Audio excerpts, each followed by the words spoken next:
বয়সসীমা শিথিল করে শূন্য পদের বিপরীতে চাকরি স্থায়ীকরণ ও বৈষম্য দূর করার দাবিতে রাজবাড়ীতে অনির্দিষ্টকালের কর্মবিরতি কর্মসূচি পালন করেছে ওয়েস্ট জোন পাওয়ার ডিস্ট্রিবিউশন কোম্পানিতে কর্মরত পিস রেট কর্মচারী ও লাইন সাহায্যকারী শ্রমিকেরা।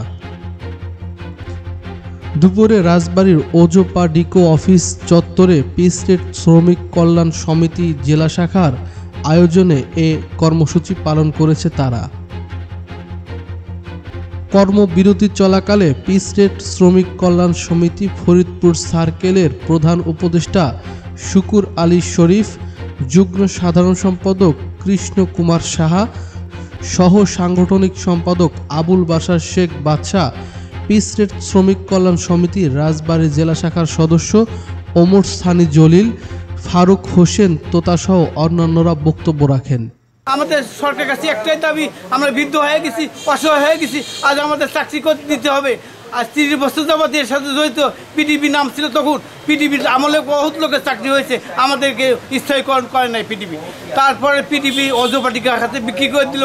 ওজোপাটিকেও দীর্ঘদিন আমাদের আশ্বাস দেয়, একের পরে এক সার্কুলার দিলি তোমাদের নেব। বৃহৎ লোকজন আমাদের আশ্বাস দিচ্ছে, আওয়ামী লীগের নেতা আশ্বাস দিচ্ছে। এই সরকারি সরকারের যেসব নেতৃবৃন্দ ছিল তারা আমাদেরকে ধোঁকাবাজি করছে, তাদের আজকে পতন হয়েছে। তারা কোথায় আছে? আর তারা পালিয়ে চলে গেছে, আর আমাদের অসহায় ভাসিয়ে দিয়ে গেছে। আমরা চাই আমাদের পিস রেট ভাইদের চাকরি স্থগিতকরণ করা হোক, এ দাবি মানতে হবে।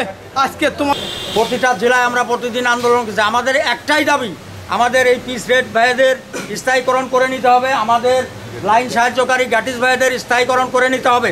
আমাদের একটাই দাবি, আমরা বেশি কথা বলবো না। এই সরকারের কাছে আমাদের একটাই দাবি, আমাদের যাতে এই যারাই আছে আমাদের সবাইকে স্থায়ীকরণ করে নিতে হবে।